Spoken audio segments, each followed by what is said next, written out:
Mis hermanos, hoy estudiaremos una sección de Filipenses que es fascinante. Vamos a rogar al Señor que abra nuestro entendimiento para que al considerar el pasaje de hoy, no seamos nosotros humanamente los que interpretemos, sino que el Espíritu de Dios nos esté guiando a todos nosotros, de tal manera que encontremos las verdades que Dios quiere que hagamos. Oremos. Padre Santo, nos acercamos a ti porque necesitamos tu ayuda. Vamos a estudiar tu palabra, vamos a escucharla y te rogamos que tu Espíritu, fiel a la promesa que tú has hecho, nos enseñe, que nos muestre tu verdad. Ayúdanos a que los distractores que normalmente tenemos, el problema de la pandemia, el problema de que hace rato que no podemos saludar a nuestros amigos, el problema que no estamos comiendo lo que nos gusta normalmente, en fin, tantas cosas que nos distraen, la escasez de dinero y las cosas que a veces no podemos conseguir en la tienda, en fin, todas esas cosas, Señor, haz que tu Espíritu las borre de nuestra mente, de tal manera que nuestra atención esté dirigida solamente a ti. Ayúdanos, Señor, a crecer en ti y que todo sea para tu gloria, en nombre de Cristo Jesús. Amén. Mis hermanos, vamos a leer la palabra como está en el primer capítulo de Filipenses, a los Filipenses, comenzando en el verso 21 del capítulo 1. Dice Pablo: porque para mí el vivir es Cristo y el morir es ganancia. Mas si el vivir en la carne resulta para mí en beneficio de la obra, no sé entonces qué escoger. Porque de ambas cosas estoy puesto en estrecho, teniendo deseo de partir y estar con Cristo, lo cual es muchísimo mejor. Pero quedar en la carne es más necesario por causa de vosotros. Y confiado en esto, sé que quedaré, que aún permaneceré con todos vosotros para vuestro provecho y gozo de la fe, para que abunde vuestra gloria de mí en Cristo Jesús, por mi presencia otra vez entre vosotros. Solamente que os comportéis como es digno del Evangelio de Cristo, para que, o sea que vaya a veros o que esté ausente, oiga de vosotros que estáis firmes en un mismo espíritu, combatiendo unánimes por la fe del Evangelio, y en nada intimidados por los que se oponen, que para ellos ciertamente es indicio de perdición, mas para vosotros de salvación, y esto de Dios. Porque a vosotros os es concedido a causa de Cristo, no solo que creáis en Él, sino que también que padezcáis por Él, teniendo el mismo conflicto que habéis visto en mí, y ahora oís que hay en mí. Mis hermanos, todos nosotros tomamos decisiones. Algunas de esas decisiones son muy importantes y otras son triviales. Por ejemplo, una decisión muy importante es qué carrera voy a estudiar o qué trabajo debo aceptar. Pero hay otras que son triviales, como por ejemplo, qué calcetines voy a ponerme hoy o qué camisa sería bueno que yo utilice. Y algo que los que se dedican a estudiar psicología y estudiar comportamiento humano han descubierto que el promedio de decisiones que una persona toma al día no son 10, ni 100, ni 1000. Yo me asombré cuando supe la cifra, 35,000 decisiones al día. Ojalá que alguno de ustedes se anime y empiece a anotarlas, a ver si llegan a las 35,000. Pero así como tomamos decisiones, que algunas son muy importantes y otras son triviales, algo que debemos recordar es que toda decisión que tomemos nos lleva a actuar y toda acción tiene una consecuencia, no olvidemos eso. Y de la misma manera que tomamos decisiones, todos tomamos decisiones, También todos nosotros tenemos prioridades. En otras palabras, hay cosas que son más importantes para nosotros y otras que son menos importantes. Y estas prioridades en ocasiones son muy evidentes. Por ejemplo, es evidente que una de mis prioridades es comer. Si una de mis prioridades no fuera, si comer no fuera una de mis prioridades, pues yo estaría bien delgadito. Pero así como hay prioridades evidentes por las acciones que hacemos, a veces se hacen evidentes por lo que decimos. Y así como hay prioridades evidentes, también hay prioridades implícitas. Quizá no hablemos de eso. Por ejemplo, quizá yo nunca hable que no quiero pagar mis deudas. Pero si yo le debo a esta persona y le debo a esta otra y le debo a aquella de más allá, es evidente que una de mis prioridades es no pagar mis deudas. Está implícito. Yo nunca voy a decir que soy un mala paga, pero en mis acciones se va a dar cuenta la gente que una de mis prioridades es no pagar. Y así, en las prioridades, tenemos unas que son, por decir, muy buenas, como estudiar algo, como trabajar hacia algo, y otras que son malas decisiones, como quizá participar en drogas o participar en hacerle una maldad a alguien. ¿Por qué estamos hablando de decisiones y de prioridades? Porque Pablo nos está mostrando en este pasaje que él tenía una prioridad. ¿Cuál era su prioridad? Él dice claramente en el verso 21, porque para mí el vivir es Cristo. Para mí el vivir es Cristo. Esa era su prioridad. Y por esa razón la meditación de hoy se ha intitulado Viviendo para Cristo. Y ojalá que todos y cada uno de nosotros, al meditar hoy en este pasaje, nos demos cuenta cuál es nuestra prioridad. ¿Para qué estamos viviendo? Ojalá que el resultado sea que todos y cada uno de nosotros estamos viviendo para Cristo. ¿Y por qué Pablo tenía una prioridad? Muy sencillo, porque Pablo había tomado una decisión.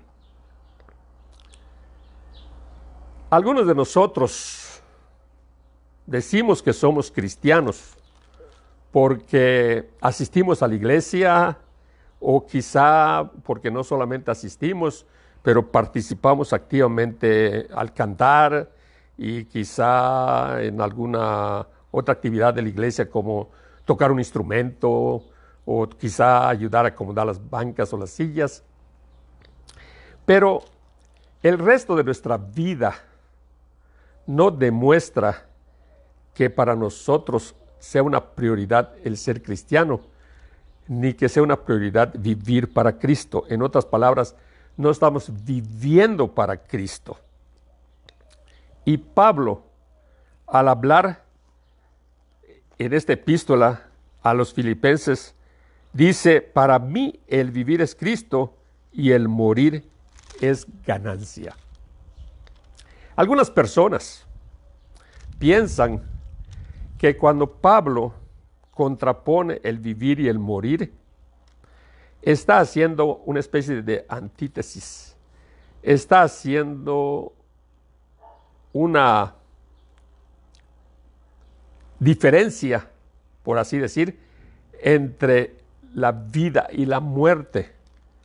Y la realidad es que cuando Pablo está hablando de esto, no está hablando de que veamos la diferencia entre lo que es luz y lo que es sombra, vamos a decir, u oscuridad, teniendo la vida como luz y la muerte como oscuridad, como sombras, sino que él, lo que está en su cabeza nada más, es que él tiene un Salvador, él tiene un Redentor, él tiene un Consolador, Él tiene un protector y esa persona que lo sacó de las tinieblas y lo llevó a su luz admirable, es una persona que es su vida. Para Pablo, su vida consiste en estar en Cristo, en ser de Cristo. Y cuando habla de morir, lo que está pensando no es que va a tener que ir a la casa para que le hagan un funeral, a la casa de funerales, y que va a ser enterrado en una tumba. Pero lo que Pablo está pensando es que la muerte significa hacer una transición entre estar aquí en la tierra, que está gimiendo por su restauración, y estar con Cristo en la gloria. Porque debemos recordar, por ejemplo, cuando Jesús estaba en la cruz y el ladrón le dijo: recuérdame cuando estés en tu paraíso. Jesús no le dijo: mira, muy buena petición, déjame considerarla. Muy buena petición, ¿sabes qué? Hay otras que tengo que atender primero que la tuya. Lo que Cristo le respondió es: de cierto te digo, que hoy estarás conmigo en el paraíso. Y eso es lo que está en la mente de Pablo cuando dice que el morir es ganancia. Quitarse de aquí y trasladarse allá. Quitarse de la tierra y trasladarse al cielo. ¿Y por qué Pablo podía decirlo con firmeza? Simplemente porque él había vivido el Evangelio desde el momento que fue convertido y fue discipulado. Y cuando él fue enviado a predicar y se volvió el apóstol de los gentiles, Pablo no vivió entre sedas. Pablo no vivió en comidas y banquetes. Pablo no durmió todas las noches en camas confortables.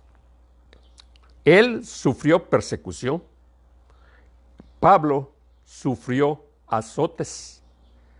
Pablo, sufrió cárcel.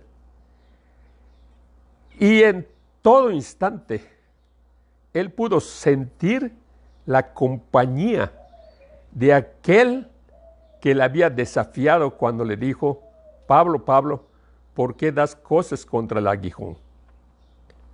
Es muy importante, mi hermano, es muy importante, mi hermana, que tú examines cuál es tu relación con Cristo.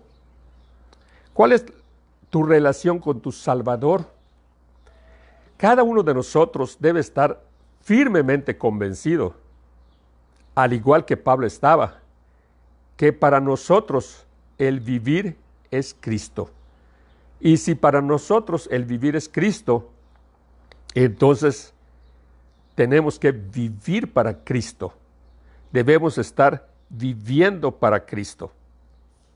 Y entonces nosotros tenemos que considerar enseguida lo que sigue. Dice Pablo: mas si el vivir en la carne resulta para mí en beneficio de la obra, no sé entonces qué escoger. Cuando Pablo considera eso, lo que está diciendo es: yo no sé qué hacer.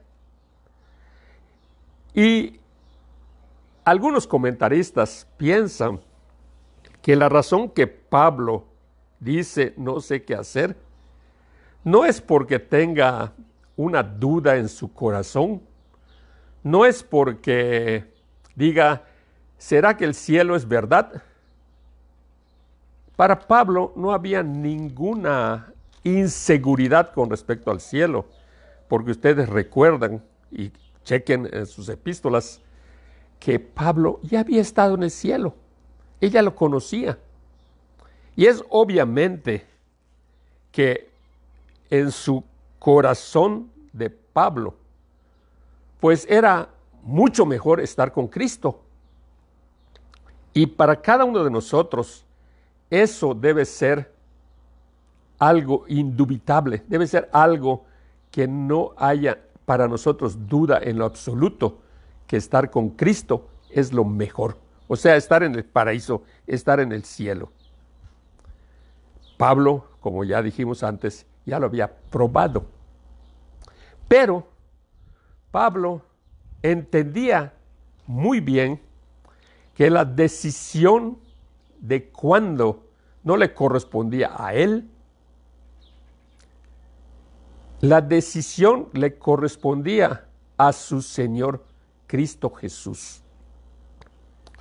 Y él veía que aún quedaba mucha obra por hacer. Entonces él decía, en mi persona es mejor que yo esté en el cielo. Pero queda mucho por hacer y entonces sería conveniente que yo me quede. Miren cómo dice en el 24. Porque de ambas cosas estoy puesto en estrecho. En el 23, perdón. Porque de ambas cosas estoy puesto en estrechos, teniendo deseo de partir y estar con Cristo, lo cual es muchísimo mejor. Pero quedar en la carne es más necesario por causa de vosotros. Y confiado en esto, sé que quedaré, que aún permaneceré con todos vosotros para vuestro provecho y gozo de la fe, para que abunde de vuestra gloria de mí en Cristo Jesús por mi presencia otra vez entre vosotros.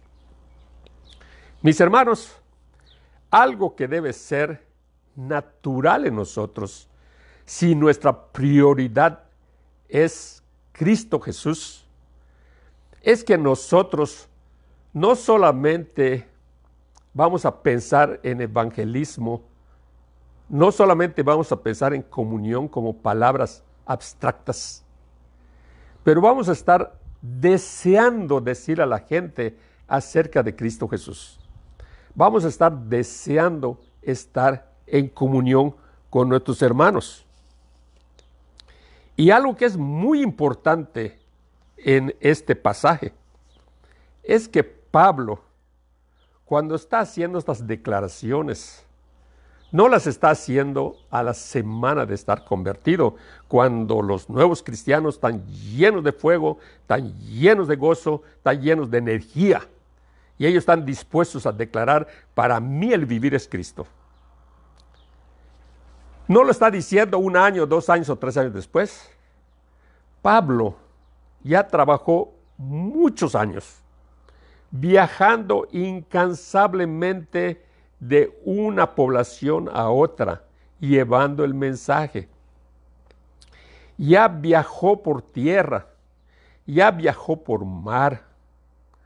Pablo ya estuvo en accidentes, Pablo ya estuvo en naufragios, Pablo ya estuvo en hambre, Pablo ya estuvo en sed, Pablo ya estuvo en frío. O sea, ya padeció frío. Y Pablo, ya el anciano Pablo, en el ocaso de su carrera, que no sabe cuándo va a terminar, Pablo, al repasar su vida, él solamente tiene una manera de expresar lo que ha vivido. Y lo expresa de manera muy sucinta cuando dice, para mí el vivir es Cristo y el morir es ganancia. Como contraparte, y nada más para que nos sirva de lección, Pablo no está reaccionando como reaccionó Pedro cuando Jesús le anunciaba a sus discípulos que sería muerto. Recordemos que Pablo es el primero en ponerse delante y decir, no, eso no va a suceder, no lo puedo permitir. Y nosotros sabemos que a pesar de la decisión de Pablo de defender a Cristo hasta la muerte, poco tiempo después tuvo que llorar lágrimas de vergüenza, lágrimas de arrepentimiento, porque había negado a su maestro. Mis hermanos, muy importante que este pasaje lo leamos una y otra vez para que este pasaje alimente nuestra vida, alimente nuestro corazón y nosotros recibamos el mensaje de Pablo que nos dice: no estés intimidado, no te sientas temeroso. Recuerda, ese Cristo que me sostuvo a mí en medio de peligros, es el mismo Cristo que te va a sostener a ti y que te sostiene a ti. Ese Cristo que me consoló mientras era ya azotado y después de ser azotado, es el mismo Cristo que te consuela. Es el mismo Cristo que te acompaña. Ese mismo Cristo que proveyó para mis necesidades en abundancia y que me enseñó a estar feliz en lo mucho y en lo poco. Es el mismo Cristo que te provee de todo lo necesario y que te está enseñando a estar contento, no importa la situación en que estés. Todos nosotros ya estamos al punto de la desesperación casi por el encierro que hemos padecido sin que nosotros lo hayamos provocado. Pero esta es una buena oportunidad para que nosotros recordemos las enseñanzas de nuestro Dios en su Escritura a través ahora del apóstol Pablo, que viene y nos dice: no estés intimidado de ninguna manera. Al contrario, combate unánime por la fe del Evangelio. Pablo nos viene a decir hoy: únete a mí, porque uniéndote a mí te estás uniendo a Cristo. Y nosotros con Cristo somos más que vencedores. Vale la pena, mis hermanos, seguir combatiendo por el Evangelio. Vale la pena que las personas sepan que nosotros somos cristianos. Y no somos cristianos porque lo merezcamos. No somos cristianos porque hemos hecho algo excepcional. Somos cristianos porque Dios tuvo misericordia de nosotros y nos extendió su gracia. Somos cristianos porque Dios puso fe en nuestro corazón. Somos cristianos porque Dios nos abrió los ojos para ver la belleza de Cristo, para ver la verdad del Evangelio. Si hoy estuviste escuchando y todo esto te pareció quizá entretenido, quizá aburrido, quizá algo provechoso, quizá una pérdida de tiempo, si no eres cristiano, yo te invito hoy a que le digas al Señor ahora mismo o un poquito después. No esperes mucho tiempo, porque ni uno de nosotros tiene el tiempo de su vida contado. No sabemos si mañana estaremos aquí. Es más, no sabemos si el próximo segundo estaremos con vida. Yo te invito, si no eres cristiano, a que consideres tu situación y que le pidas a Dios que tenga gracia para ti, que tenga compasión de ti, que te muestre estas verdades que hemos hablado de manera muy breve y que tú puedas decir un día, junto con nosotros, junto conmigo y junto con Pablo: para mí el vivir es Cristo y el morir es ganancia. Y los que somos cristianos, recordemos que hay muchas personas que necesitan saber de Cristo. Vamos a orar y después escucharemos la bendición como está en Números. Oremos, mis hermanos.